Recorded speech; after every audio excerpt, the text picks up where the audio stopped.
paano tayo mag-upload ng employees natin sa data sa system. I-click natin yung setting, then import data. So ito yung mga data na kailangan natin. Okay, hanggang dyan, joining date. Itong tatlo, checker ito mamaya, pa-explain kung anong gamit niyan. So kailangan natin from Excel, kailangan na yung gumawa ng list ng lahat ng employee natin na may ganitong column. So, dapat same tayo ng column heading. Okay, so we have employee, same, PIN, account number, first name, middle name, last name, extension, up to joining date. So bago tayo mag-copy paste, ang una dapat natin i-establish is yung station and yung address. So address, kung city division, wala namang magiging problema. Ilagay mo na lang yung city address mo. Corandal lang pala ito. Corandal City, South Cotabato. Zip code kasi kailangan ito para doon sa ITR. So if province naman kayo, pwede kayo maglagay ng iba pang municipality. O magkakaroon tayo ng ID. Kada municipality may katumbas siyang unique ID. System yung gumagawa nito Close natin to. Punta tayo sa station. We have station or section, station ID, or ID. So, di ba meron tayong list ng employees? Then, establish na natin kung ano yung station nila. So, ang gagawin natin, copy natin yan. Create new sheet. Remove duplicates tayo.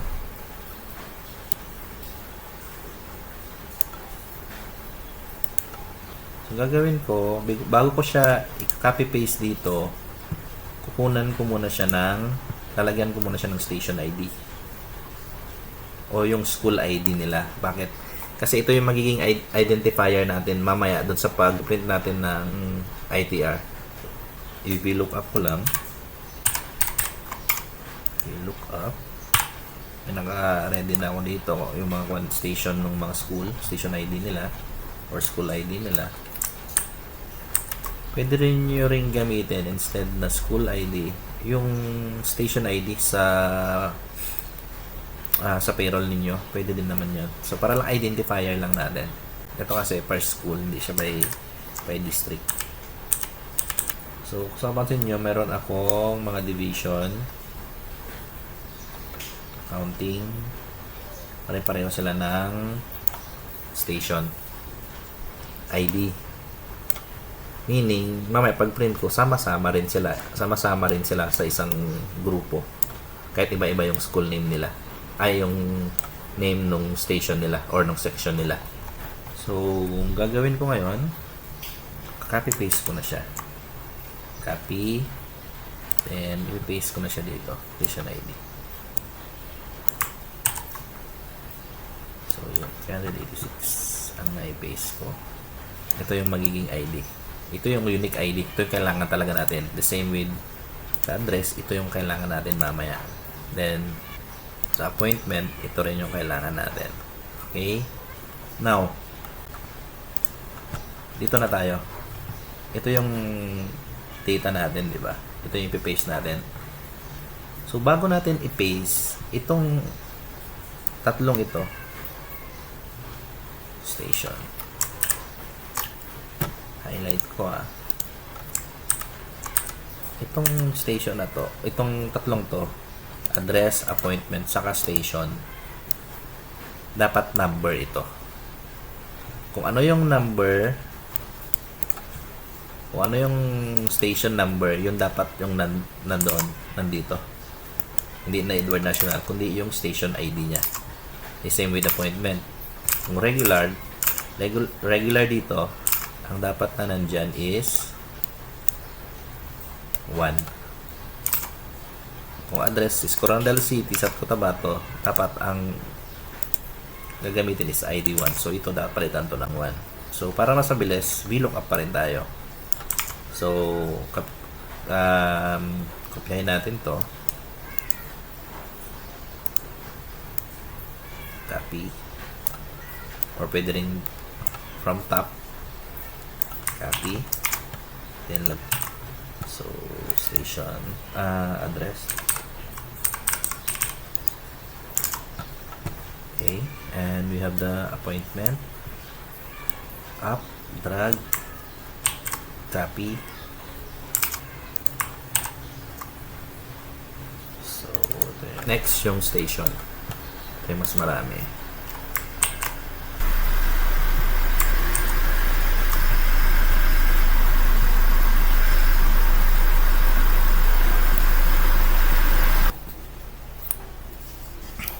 So, ngayon yung data natin, i-update natin. So, yung gamit ko kasi na address isa lang.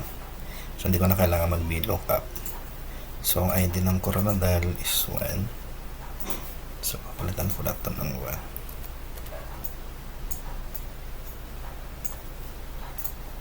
Then, yung appointment,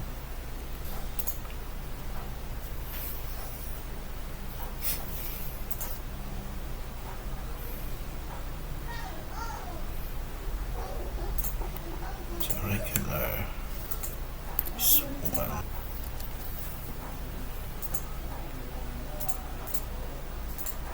Probationary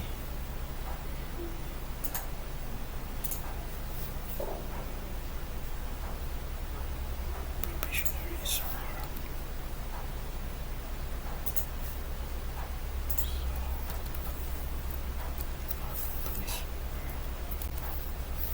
So, lahat yan is 4. So, okay na lahat, numbers na. So, station. So, medyo marami. So, gagawin ko, mag-VLOOKUP na lang ako. VLOOKUP. 1, 2, 3, 4. And false. F4, 1, 2. F4, 1, 2. So, copy. Paste. So, itong mga to, hindi na-identify pa yung mga station nila.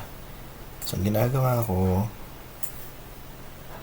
ilalagay ko muna sila sa division. Or, pwede nyo rin siyang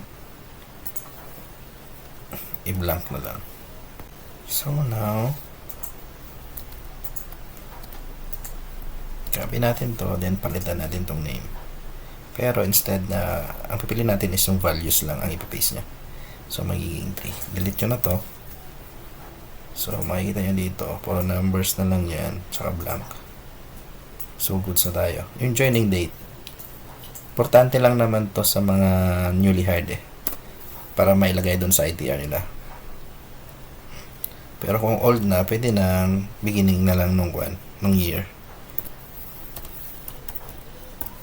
Okay. So, goods na tayo. Pwede na tayo mag-copy-paste. Make sure yung birth date pala ninyo ng employee is walang ibang format. Should be month / day dd / yyyy. So, 4 na y. So, ganun yung format palagi. Okay? Then, yung TIN, 9 digit lang siya. Then, account number should be 10 digit din. Walang dash, walang point, walang space. So, make sure talaga para wala tayong problema sa pag-upload. So, pag okay na,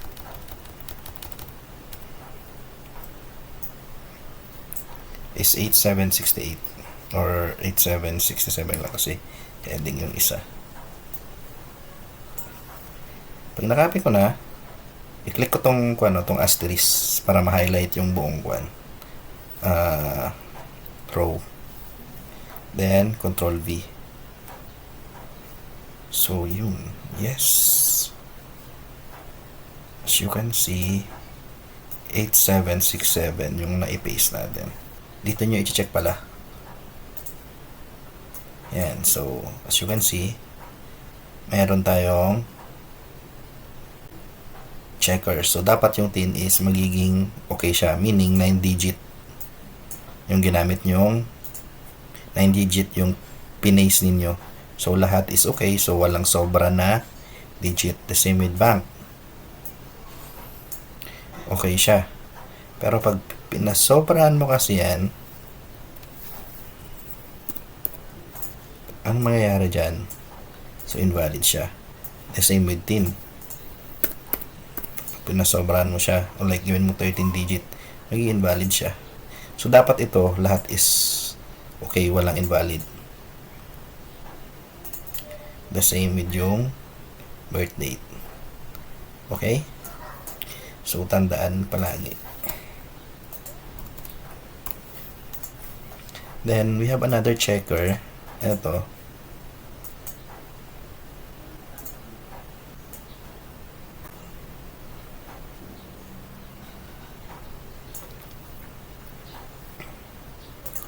Kita nyo, mayroong mga not applicable. Ito yung mga blanco kanina. So, okay lang yan. Yung TIN, yung account number. So, ito. Makikita nyo dito. May kulang. And then, merong blank. So, ito, naglagay kayo, nag-paste kayo nito ng 3 employee na to na walang bank account. So, dapat, lagyan nyo ito ng bank account. So, balikan nyo yung database nyo, baka hindi lang naka-copy. So, diba?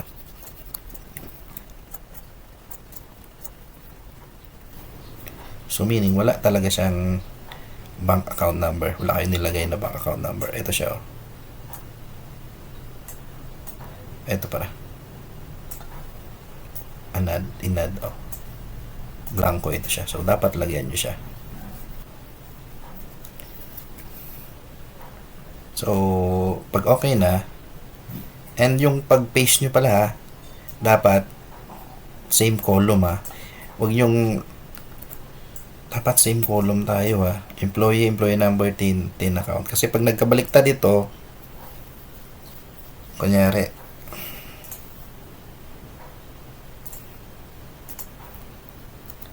ganyan.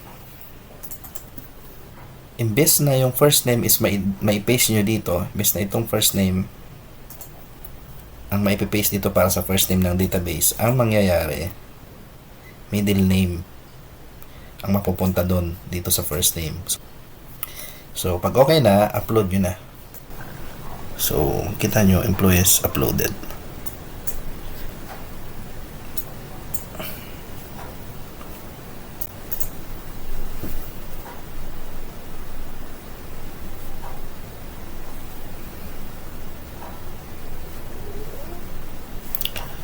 So, para i-edit siya, kunyari may gusto ko yung baguhin dito, double click nyo na yung name. Ma-unlock na siya, pwede na kayo mag-edit.